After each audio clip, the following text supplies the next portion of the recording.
தவசுல் கூடாது என்பதற்கு ஒரு குர்ஆன் வசனத்தையோ அல்லது ஒரு ஹதீஸையோ ஒரு ஆதாரத்தையும் அவர் கொண்டு வரவில்லை.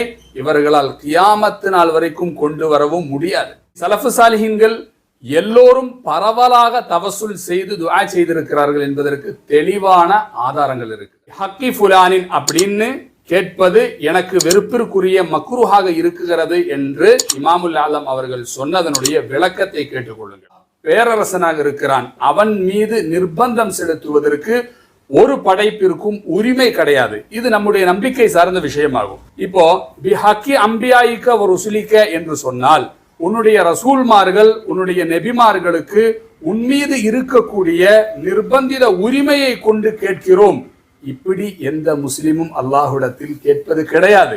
மாறாக அல்லாஹ் அந்த ரசூல்மார்களுக்கும் நெபிமார்களுக்கும் இறை நேசர்களுக்கும் கொடுத்திருக்கிற கண்ணியத்தையும் நெருக்கத்தையும் வைத்துதான் அல்லாஹ்விடத்தில் நாம் கேட்கிறோம். அபு ஹனீஃபா இமாம் அவர்கள் சொல்வது இது போன்ற நிர்பந்தித உரிமையை கொண்டு அல்லாஹ்விடத்தில் கேட்கக்கூடாது.